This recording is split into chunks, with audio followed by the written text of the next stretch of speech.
I was the master of all the games. I played craps, roulette, blackjack, all kinds of poker. I played slots, you name it, I won it. Some people thought I cheated, so I've been questioned by security on a regular basis. I've even been banned by some casinos. Hell, once someone got so mad at me I was hit in the head with a beer bottle. Can you believe I managed to send one casino into a near bankruptcy position? Yeah, just me. Impressive, I know. I remember the games I've lost more so than the games I've won. And the times I've lost have been few. The thing is, they really stand out. The worst loss I ever had. Even worse than the time I almost won $100,000. It was the last game I ever played. I entered a brand new casino. A grand, tall building in my hometown of Madison. I hadn't been home in 2 years, which is why I probably hadn't heard of the place. I visited my parents and old friends who hadn't left the area, and that night, I went to try my luck. I entered the building, and I was a little overconfident and eager, and I met a man not too far in at the admittance desk. He was a blond man with a pair of pitch-black sunglasses, a black suit, and a red tie. He asked me to sign a contract agreeing to some standards that, well, I didn't bother to read because I was impatient. I signed very quickly at the bottom in red ink, which was kind of odd given that he handed me a black pen, and I gotta tell you, something didn't feel quite right. Regardless, I shrugged it off and I went to play. There was quite a bit of games there. Everything from Yahtzee to Texas Hold'em to a small betting ring in the corner focused intently on a soccer game being shown on a plasma on the wall. There was blackjack and some sort of solitaire and games from around the world that I'd never even heard of. I was so excited I didn't know where to start. After, I'd say about 10 minutes of wandering, I chose a game called Capital.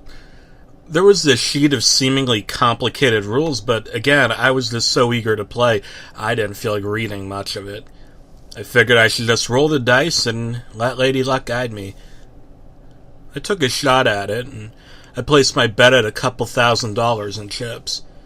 The dealer, who seemed familiar, put up 1,000, and I won all 3,000. I noticed one chip in particular that fascinated me. Oh, it fascinated me, all right. It had sort of a blood-red ring, a black inner, odd-looking skull in the center. I thought it wasn't a good idea, but then I didn't think it mattered if it was or wasn't. I'd find ways to win. I held it up to the dealer. "How much does this represent?" I asked. As if surprised that I even asked him, he replied, a lot. Figuring that since there was only one of them, it had to be worth a real lot. So I threw it in, out on the table, along with $5,000. "Whoa," the dealer said. "Are you sure you want to do this?" "Oh yeah, let's roll." I rolled the pair of dice, and just as I thought I was going to win the 4,000 the other guy put up, I ended up with 2 ones. Oh, that couldn't have been good at all. I looked up at him, and his eyes were wide. He literally had an ear-to-ear grin. I recognized him as the same man from the admittance desk. How much do I owe you?" I asked, completely unsure and a little worried. "Your soul, son." "Excuse me?" He then raised up the contract I signed earlier. "Take a closer look." I did, and I must have read the entire thing 4 times over in disbelief.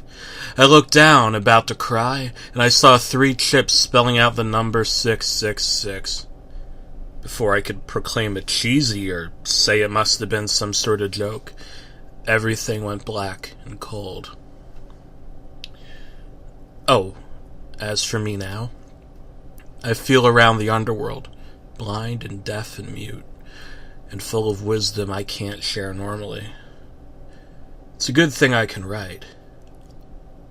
Oh, and one more thing. A fool and his soul are soon Departed.